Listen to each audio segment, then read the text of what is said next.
तो कहते हैं कि भारतीय शेयर बाजार में इतना पैसा है कि वो पूरे देश के पैसों की प्यास बुझा सकता है।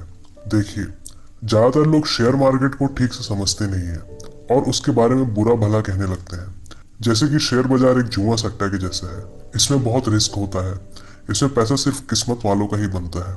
लेकिन ऐसा वही लोग कहते हैं जिन्हें इसके बारे में या तो सही जानकारी नहीं होती या वो किसी फिल्म को देखकर अपने से ही तर्क लगाना शुरू कर देते हैं।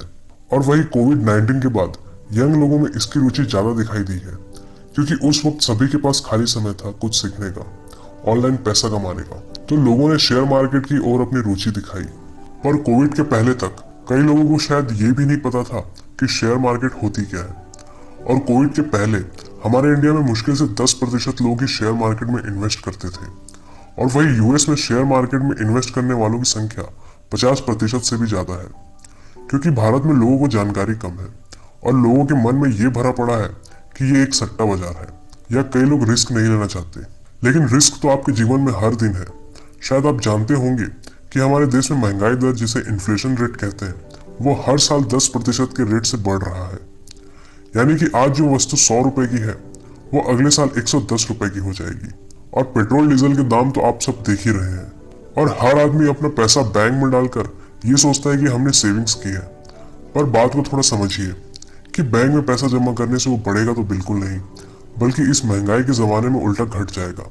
क्योंकि सेविंग अकाउंट आपको 3% का ब्याज देता है, करंट अकाउंट तो कुछ देता ही नहीं। एफडी में भी आपको 5% ही ब्याज मिलता है, वो भी कुछ कुछ बैंकों में ही।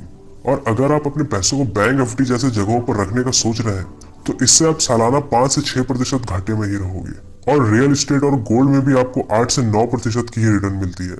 लेकिन एक घर, जमीन और सोना खरीदने में आपको अच्छी खासी रुपयों की जरूरत पड़ती है, और इतना पैसा एक मिडिल क्लास फैमिली या फिर किसी स्टूडेंट के पास नहीं होती। बट आप शेयर मार्केट में मिनिमम बैलेंस से भी निवेश कर सकते हैं। सर वॉरेन बफेट, जिन्हें किंग ऑफ इन्वेस्टिंग कहा जाता है, जिनकी पूरी वेल्थ सिर्फ इन्वेस्टमेंट से ही ग्रो हुई है, उन्होंने ये कहा था कि मैंने इन्वेस्टमेंट महज 13 साल की उम्र में ही चालू कर दी थी, लेकिन मुझे लगता है कि मैंने इन्वेस्टमेंट काफी देर में चालू किया।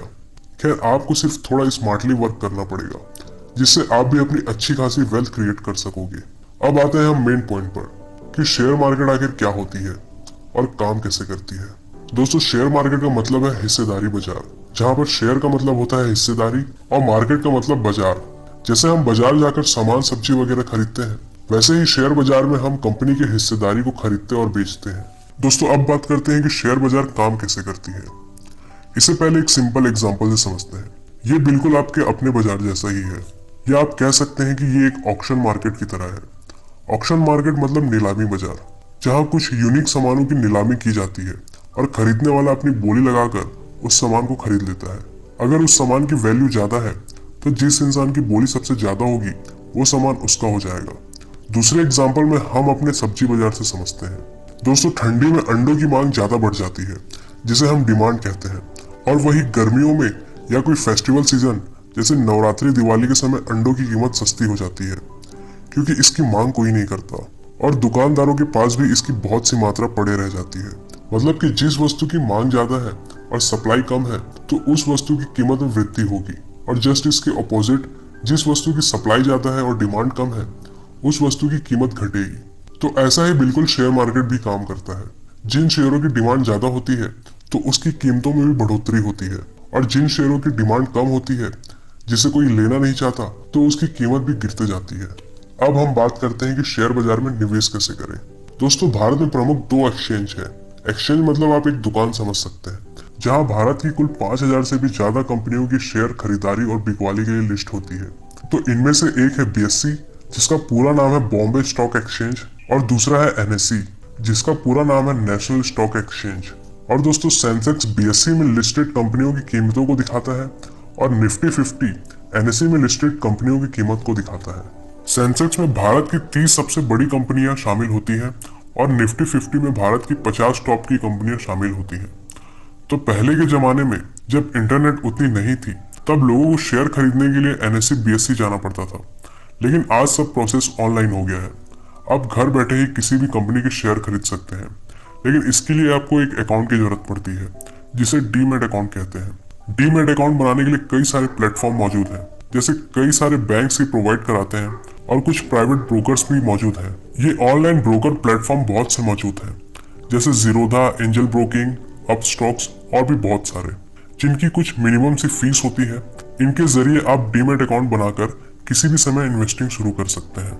दोस्तों अब हम बात करेंगे कि कौन सी शेयर हमें खरीदनी चाहिए और कैसे पता करें कि कौन सी कंपनी अच्छा परफॉर्म करेगी। दोस्तों किसी भी कंपनी में निवेश करने से पहले आपको मार्केट एनालिसिस करना पड़ेगा। शेयर मार्केट में दो टाइप की एनालिसिस होती है।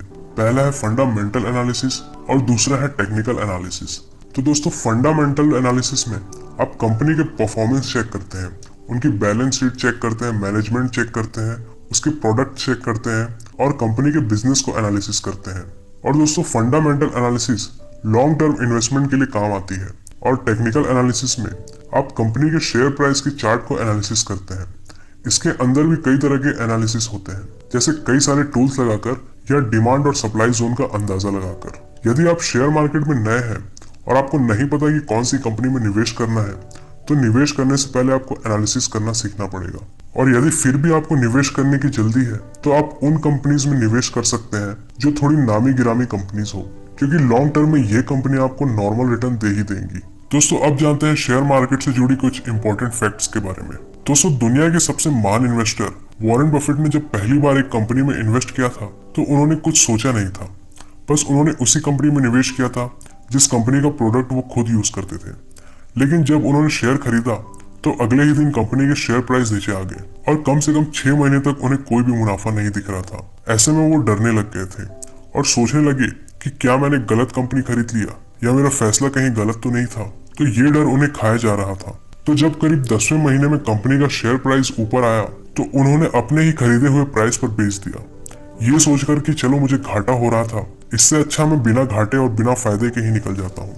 लेकिन उनके बेचने के एक हफ्ते बाद ही उस कंपनी का शेयर प्राइस 70% तक चढ़ गया था और ये देखकर वॉरेन बफेट बहुत दुख हुए और उन्हें सीख मिली कि मार्केट हमारे लालच और डर का परीक्षा लेता है। शेयर मार्केट उन लोगों के लिए बिल्कुल नहीं जो ये सोचते हैं कि 1-2 महीने में उन्हें अच्छा खासा मुनाफा हो जाएगा। मार्केट आपके पेशेंस और इमोशंस की परीक्षा लेता है। अगर आप धैर्य रखते हैं तो बेशक आपको मार्केट से अच्छे रिजल्ट मिलेंगे, और आप मार्केट में आए हैं तो जल्दबाजी बिल्कुल ना करें, नहीं तो आपको भी ये सट्टा बाजार ही लगेगा। तो आज के लिए बस इतना ही।